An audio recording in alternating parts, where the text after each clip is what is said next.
이 본문 말씀이 내게 먼저 울림이 되어야 이게 감동이 오고 이 말씀이 나를 살리고 그리고 막 내 영을 깨우고 그래야 제가 전할 말씀이 있는데 간절히 씨름을 해도 그냥 적혀 있는 말씀 이상의 어떤 내 마음이나 내 영혼이나 내 삶에 도전을 주거나 눈을 열어주거나 그런 어떤 이 은혜가 없을 때 올라가기 전까지 간절히 막 기도할 때가 있습니다. 근데 제가 한 목사님하고 얘기를 나눠보니까 이 말씀 전하는데 이 정도 씨름은 아무것도 아니구나. 얼마 전에 서울에서 사역하시는 선배 목사님과 대화를 나눴는데 담임 목회를 시작한 지가 몇 년 안 됐어요. 근데 너무 힘들다는 거예요. 특별히 보이지 않는 당형 간의 갈등으로 너무 힘들다는 거예요. 윤 목사는 안 힘들어? 예, 저희는 그래도 좋으셔서 괜찮은데 너무 힘들다는 거예요. 그래서 막 견제가 많고 뭘 이렇게 하려고 하면 다 못하게 하고 거긴 안 그래?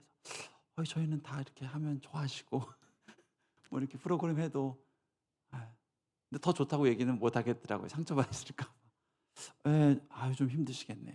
근데 너무 힘들다는 거예요. 그래서 이게 처음에는 괜찮았는데 시간이 쌓이다 보니까 이제는 막 그 마음이 얼마나 힘들까요? 매주 설교하고 해야 되는데 그 마음에 분노가 있고 막 갈등이 있으면 얼마나 힘들까요? 그 목사님 생각하면서 설교할 때 이게 좋은 말씀 전하려고 씨름하는 거 이런 갈등은 아무것도 아니구나. 그런 상황에서도 이 듣든 안 듣든 하나님 말씀을 내가 받고 그 말씀으로 마음의 평강을 확인하고 그 말씀을 선포해야 되는 그런 또 더 힘든 자리가 있겠구나 이런 생각이 됐습니다. 그런데 이 예수님을 묵상하다 보면 그 목사님은 또 아무것도 아니에요. 우리 예수님은 얼마나 힘든 상황에서 이 말씀을 계속 선포하고 다니셨는지 우리가 지금 수요일날 2주 동안 보는 바리새인과의 논쟁이 그렇습니다. 지독하게도 말을 안 듣고 오해하고 말만 들으면 화내고 신경질 내고 미워하다가 이제는 증오하고 뭐 말만 하면 이제 죽이려 하고 토를 달고 이게 바리새인들 되도 않는 얘기입니다. 바리새인들의 말은 지금 예수님이 얼마나 주옥 같은 메시지를 하늘의 메시지를 선포하고 있는데 못 들을 수 있죠. 이해 못할 수 있죠. 그럼 제자들처럼 이해가 안 됩니다. 이래야 되는데 틀렸다고 말하고 당신의 말은 틀리다고 말하고 이렇게 하니 우리 예수님이 얼마나 힘드셨겠습니까? 그러나 그 상황에서도 예수님은 하늘의 말씀을 선포하십니다. 선포하셔요. 여러분 힘내시길 축복합니다. 믿지 않는 가족들이 있고 믿지 않는 이 가정들이 있을 때 힘내세요. 10년 20년 기도해도 제사 문화가 사라지지 않고 아무리 기도해도 이 시대 식구들 복음화가 안 되는 것 같아도 여러분 예수님 보면서 위로를 얻으십시오. 우리 예수님은 사사건건 바리새인들이 와가지고요 트집 잡고 논쟁하고 죽이려 하고 이러는 겁니다. 근데 거기서도 계속 하나님의 메시지를 선포한단 말이에요. 더 놀라운 거는요 이 논쟁하는 이 사람들을 대신해서 이제 십자가를 죽어야 된단 말이에요. 여러분 그 주님 마음을 한번 생각해 봤습니까? 그냥 말 안 들으면 내 딴 동네 가서 설교해야지 이게 아니란 말이에요. 그렇게 말 안 듣는 바리새인들 자기를 공격하는 이 사람들을 이제 얼마 있으면 이들을 위해서 죽어야 된단 말이에요. 그러니까 막 얼마나 화가 났을까요? 우리 같으면 십자가 그냥 안에 앉았을 것 같습니다. 도저히 내가 지려고 해도 이렇게 말 안 듣고 이렇게 대들고 이렇게 죽이려는 이 사람들, 내가 이 사람들 위해서 못 죽겠다. 제자들 정도 위해선 죽을 수 있다. 나사로 정도 위해선 죽을 수 있다. 마리아 마르다, 또 주님 옷자락 붙잡고 고쳐달랐던 이 수로보니게 여인, 이런 사람들을 위해 내가 죽을 수는 있습니다. 그러나 도저히 이 사람들을 위해서는 못 죽겠습니다. 이게 주님 마음이었을 거란 말이에요. 그러나 주님은 그들을 위해서도 그 십자가 길을 가신단 말이에요. 대단하지 않습니까? 이게 주님의 마음에 있는 측량할 수 없는 사랑, 능력, 위로, 용서. 그래서 우리는 십자가만 보면 위로를 얻는 겁니다. 어떤 분노가 있건 어떤 용서 못할 사람이 있건 이 십자가만 바라보고 예수님만 주목하고 그저 주님, 주님, 주님 자꾸 부르고 이 주님을 사모하다 보면 그 주님 안에 있는 무궁무진한 용서, 사랑, 그 너비, 그 인격, 그 놀라운 사랑이 내 안에도 스며들고 잉태가 되는 거예요. 할렐루야. 여러분, 그 주님을 놓치지 않길 축복합니다. 놓치지 않아야 됩니다. 놓치지 마세요. 주님을 집중력입니다. 영적 우는 사자 마귀는 삼킬 자를 두루 찾아 다닌다고 그래요. 그래서 이 예수를 향한 믿음의 집중력, 기도의 집중력, 시선의 집중력, 바라봄의 집중력, 이걸 놓치지 않으면 우리는 어떤 상황에서도, 사막에 갖다 놔도 광야에 갖다 놔도 어떤 상황에서도 승리할 수 있을 줄 믿습니다. 지난주 본문에서 이 바리새인들을 향해서 질책의 메시지를 하셨죠. 하나님을 사랑해라. 위선적인 행동을 좀 내려놓고 하나님 사랑하는 데 집중을 해라. 호되게 혼내셨죠. 그런데 안타깝게도 이 들을 게 없는 바리새인들의 반응은 무엇입니까? 화를 내고요. 더 분노하고 더 격양된 감정이 올라옵니다. 안타깝죠? 오늘 제자들의 답변을 보면 이 바리새인들이 어떻게 반응했는지를 알 수가 있어요. 12절 말씀입니다. 이에 제자들이 나와서 이르되 바리새인들이 이 말씀을 듣고 걸림이 된 줄 아세요, 주님? 참 묘 질문이 중요합니다. 그러니까 바리새인들이 굉장히 화가 났습니다. 굉장히 났습니다. 근데 나중에 보면 알겠지만요, 제자들도 사실은 이해가 안 되는 상황이에요. 아니, 손 씻으란 게 뭐 잘못인가? 손 씻고 먹는 게 이 장로들의 전통이 뭐가 잘못됐다는 거지? 근데 제자들은 태도가 다르죠.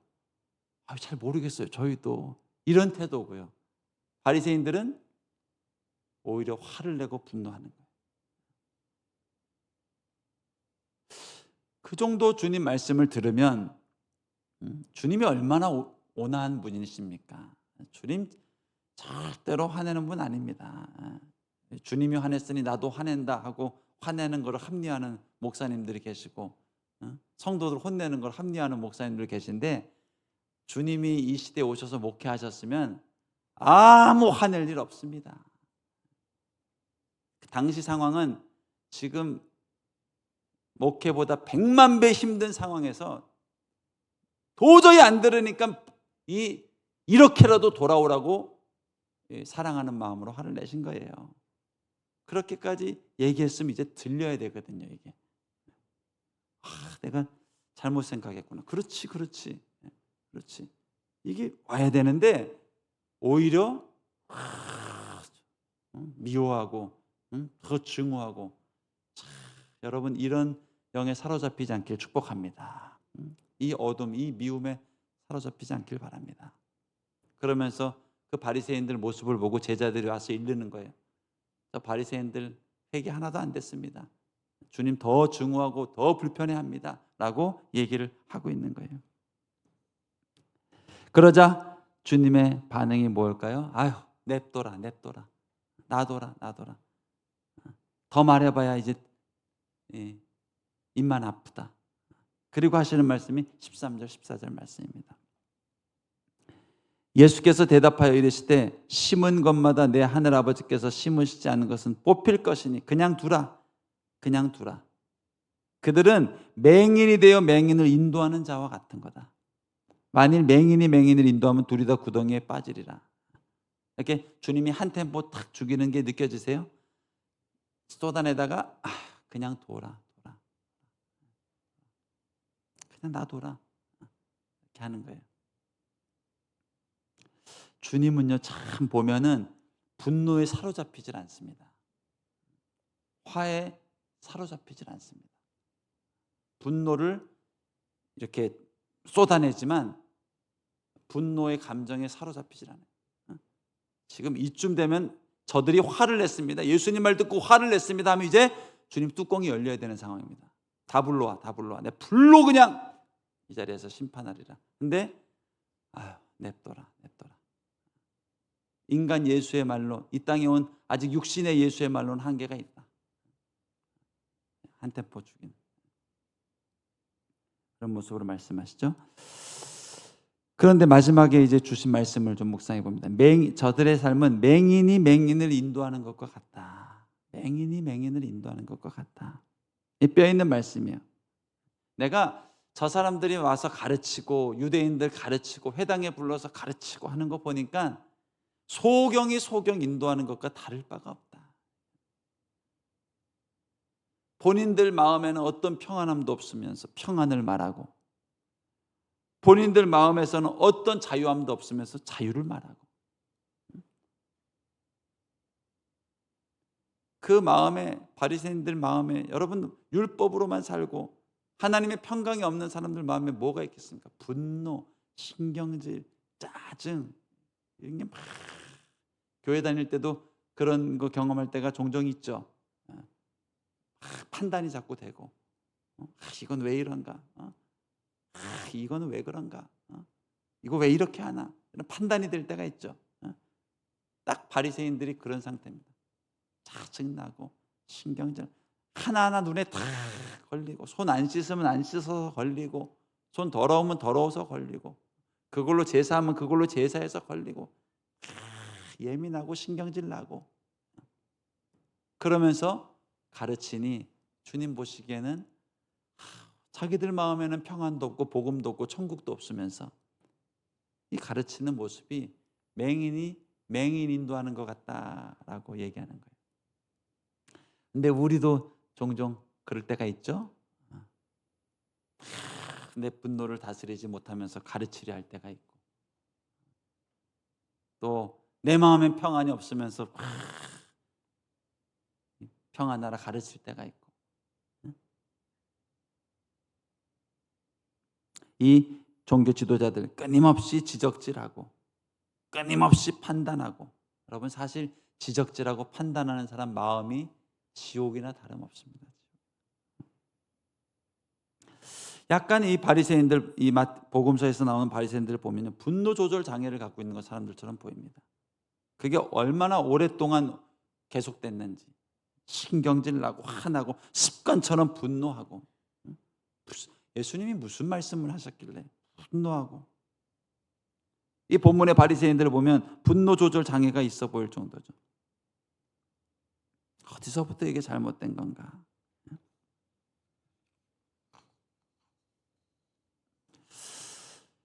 여러분, 주님처럼 이 분노가 올라올 때, 또 이 판단이 올라올 때 그 순간 엎드려서 주님의 이름을 부를 수 있길 축복합니다. 예수님 믿고요, 이 뚜껑 열리는 일이 점점 사라져야 됩니다. 사라집니다. 살다 보면 참 뚜껑 열릴 일이 많습니다. 자녀를 양육할 때도 뚜껑 열릴 때가 종종 있습니다. 저도 얼마 전에도 밤에 한번 참았거든요. 근데 아침에 또 행동을 잘못하니까요, 야, 어떻게 목사 마음에 그런 분노가 치밀어 오릅니까? 근데 딱 그 순간 딱 방에 들어가서 주님. 그 분노를 가지고요. 주님 주님 하니까 눈물이 나더라고요. 울어야 돼요. 울어야 돼. 울어야 돼요. 이 분노가 올라올 때 그냥 주님 주님 주님 한 번 딱 그러면 그 억울함, 분노 이게 눈물로 쏟아집니다. 그러면 마음이 씻겨지면요. 이게 편안해지고 하나님 하시는 일이 보이고 주님의 음성이 들리고 서거나 왜 그랬니? 왜 그랬니? 컴다운해 컴다운해. 자녀를 양육하면서도 뚜껑 열릴 때가 있죠. 일하다가도 뚜껑 열릴 때 많습니다. 상사가 너무 힘들게 해서 팔로워가 너무 말을 안 들어서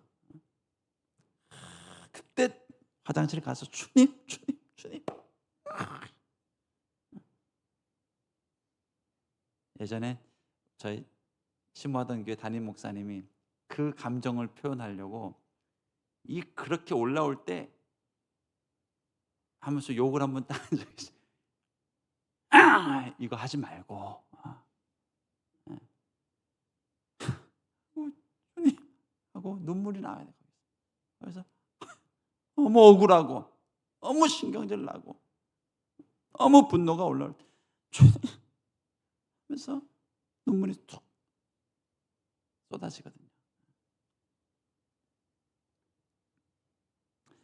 그게 이제 마음을 씻는 거예요. 마음을 씻는 거. 근데 바리새인들이 그 과정이 없는 거예요. 여러분 오늘 왜 바리새인들이 이 논쟁이 시작됐을까요? 15장 2절입니다. 15장 2절. 씻는 문제입니다. 씻는 문제. 당신의 제자들이 어찌하여 장로들의 전통을 범합니까? 떡 먹을 때 손을 씻지 않습니다. 이게 바리새인들 마음을 분노하게 한 거예요. 왜 손 안 씻고 먹지? 왜 저렇게 자녀가 말을 안 듣지? 왜 저 후임이 저렇게 말을 안 듣지? 왜 남편이 이렇게 말을 안 듣지? 왜 제자가 말을 안 듣지? 왜 손을 안 씻고 먹지? 근데 주님은 왜 지금 바리새인들하고 논쟁합니까? 손 씻는 게 중요한 게 아니다. 마음을 씻는 게 중요한 거다. 마음을 씻어야 돼. 마음을. 너희 안에 있는 그 분노, 너희 안에 있는 그 신경질, 너희 안에 있는 그 짜증, 나는 그 마음을 씻겨주기를 원해. 마음을 깨끗이 씻겨주기를 원해. 그것 때문에 싸우고 있는 거예요 지금. 너희가 판단하는 제자들 니네보다는 훨씬 낫다. 적어도 이들은 나를 의지하고 나를 따르고 내 말을 듣고 그러면서 마음이 씻겨지고 있지 않냐 지금. 마음을 씻겨지는 삶을 살고 있지 않냐. 근데 너희는 도대체 뭐냐. 나를 따르지도 않고 내 말을 지키지도 않고 나를 사랑하지도 않고 그리고서 손 씻는 거 가지고 판단하고 손 씻어야 된다. 손 씻어야 된다. 이걸 강조하고 있으니 주님이 답답한 겁니다. 마음을 씻어. 마음. 내가 내 마음을 씻겨주기 원한다. 어떻게 해야 마음을 씻습니까? 예수님 앞에 엎드려야죠. 주님 내 마음을 씻겨주십시오. 주님을 인정하면 됩니다. 눈앞에 있는 이 주님을 판단하거나 정죄하지 않거나 또 하지 않고 이 주님 앞에 그냥 엎드리면 됩니다. 여러분 자주 엎드리길 축복합니다. 엎드려야 주님이 보입니다. 엎드려야 이 나의 나됨이 보입니다. 엎드리지 않을 때는 절대로 주님이 어떤 분인지가 보이지가 않습니다. 왕이 행차를 할 때 이 엎드려야지 저분이 얼마나 위대한 분인지를 알게 되거든요. 이 주님 앞에 엎드려서 주님 나를 도와주세요 하면은 마음이 씻겨지는 역사를 줄 텐데 그걸 못하고 있으니 손 씻는 거 하나 가지고 정죄하고 판단하고 자꾸 지적질하는 일이 일어나고 있는 거예요. 이 마음을 정결케 하지 않으면 늘 바리새인들처럼 불안이 올라오고요, 짜증이 올라오고요, 분노가 올라오고 신경질이 올라오고 예민해지게 되는 거예요. 여러분, 왜 바리새인들은 늘 불만이 가득하고 예민하고 신경질적이고 가민한 반응을 보일까요? 마음을 씻지 못하고 있기 때문에 그렇습니다. 오늘 주님은 이 마음을 씻겨주길 원합니다.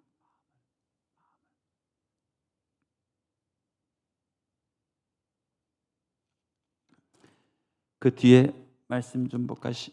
15장